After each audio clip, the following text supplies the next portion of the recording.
Dear students, BSc part third के अंदर आज हम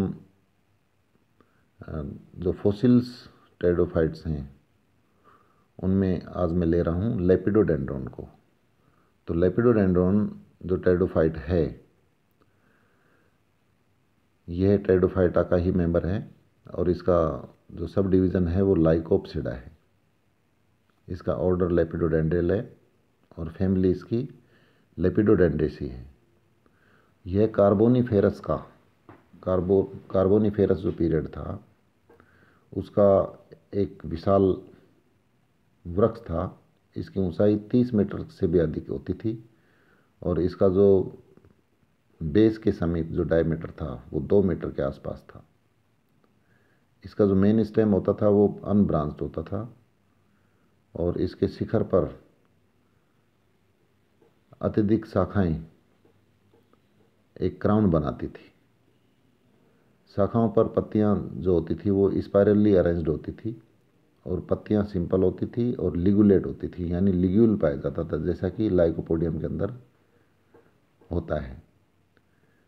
पत्तियों की जो शेप है वो एसिकुलर लीनियर यानी सूचाकार शेप होती थी, जो कि 2.5 सेंटीमीटर लंबी और कुछ ही मिलीमीटर चौड़ी होती थी। इसकी स्पीसीज है लेपिडोडेंड्रॉन ओबोवेटम के अंदर पत्तियां 4 से 5 सेंटीमीटर लंबी होती थी और बड़ी शाखाओं पर 60 से 80 सेंटीमीटर लंबी पत्तियां पाई जाती थी। लीफ में केवल एक वेन उपस्थित होती थी। मेन स्टेम पर लीफ स्कार यानी जब लीफ गिर जाती तो उसके निशान बन जाते हैं, जिन्हें लीफ स्कार कहा जाता है। ऑफ लीफ कुशंस दिखाई देते थे। लीफ कुशंस वर्टिकली इलोंगेटेड होते थे तथा बेस पर ये टेपरिंग होते थे। टेपरिंग यानी उनके सिरे थे वो ब्लंट होते थे और ये डिकरेंट लीफ बेस को शो करते थे। इनके जो लीफ स्कार होते थे यानी पत्ती के जो निशान होते थे वो लीफ जो इसका कुशन होता था, पर्णतल्प जिसे कहते हैं, उस की मिडिल लाइन के ऊपर व्यवस्थित होता था। लीफ स्कार में जो बंडल स्कार मार्क होते थे कि उनके साइड में 2 स्कार्स और उपस्थित पाए जाते थे। कुछ स्पीसीज के अंदर 2 अतिरिक्त बड़े स्कार्स इनके कुछ नीचे उपस्थित पाए जाते थे और इनको पेरिकनोस कहा जाता है और शिथिल रूप से व्यवस्थित पैरेन्काइमा के स्टैंड से ये रिप्रेजेंट होते थे। इनके स्टेम्स का जो बेस था वो स्टेगमेरिया के आधार पर पहचाना जाता है या स्टेगमेरियन बेस कहलाता है और यह भाग बड़े राइजोफोर्स के अंदर द्विभाजित शाखित होता था। यानी लेपिडोडेंड्रॉन का जो आधार होता था बेस, उसे स्टिग्मेरियन कहा जाता था।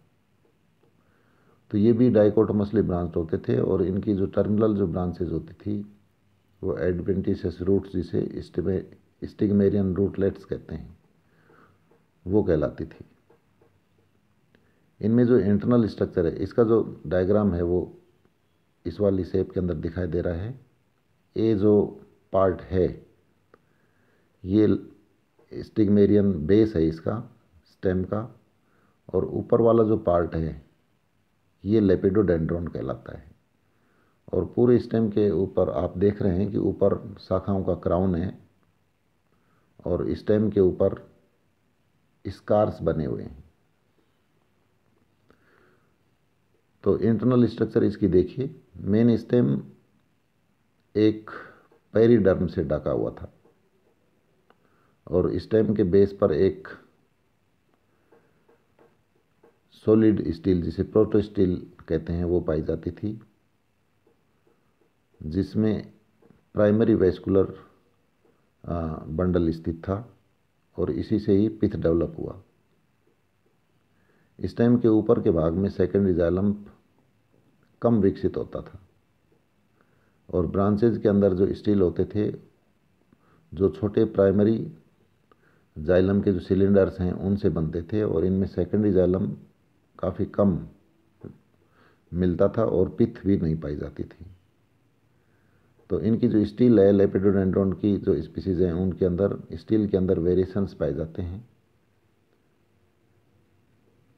एग्जाम्पल के तौर पर जैसे ये जो स्पीसीज है लेपिडोडेंड्रोन पेंटिकुरेंस, पेटिकुरेंस में एक ठोस प्राइमरी जाइलम क्रोड पाया जाता था, जबकि दूसरी जो स्पीसीज है वेस्कुलर, इसके अंदर इंटरमीडिएट टाइप का एक मिक्स्ड पिथयुक्त स्टील था।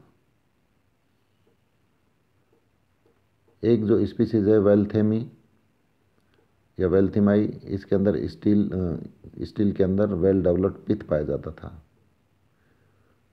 जो प्राइमरी जाइलम होता था, प्राथमिक जाइलम जो पहले डेवलप होता है, वो एग्जार्क था, यानी उस जाइलम के अंदर प्रोटोजाइलम की पोजीशन बाहर की ओर थी। सेकेंडरी जाइलम आर्य पंक्तियों में यानी रेडियली ओरिएंटेड रेडियल लाइनों के अंदर व्यवस्थित स्केलरी फॉर्म थिकनिंग युक्त यानी सीढ़ीयुक्त जमा होते थे ट्रैकिड्स के ऊपर, उनसे मिलकर के बनता था। और फ्लोएम के अंदर छोटी मृदुतकी कोशिकाएं और कंपेरेटिवली बड़ी सीव सेल्स मिलती थी। मेडुलरी रेज सामान्यतः एक कोशिका मोटी और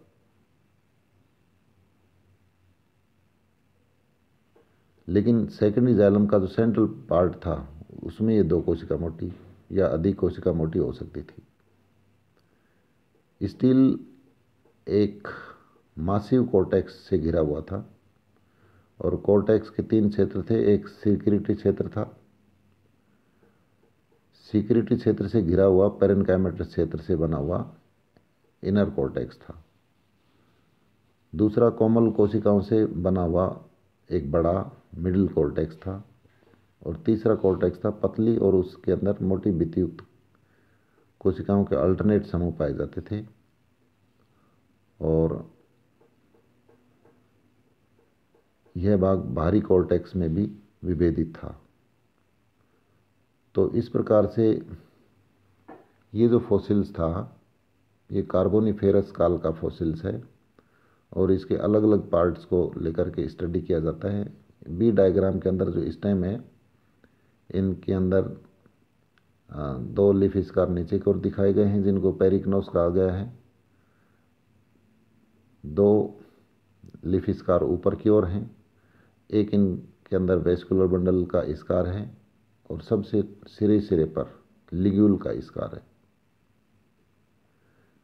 डी जो डायग्राम है यह इसके आधार का भाग है, स्टेम के स्टिग्मेरियन का पार्ट है, जिसमें कुछ स्थानों पर रूटलेट्स यानी एडवेंटिशियस रूट्स डेवलप होती थी, यहाँ से उनके निशान हैं और कुछ रूट्स को दिखाया गया है।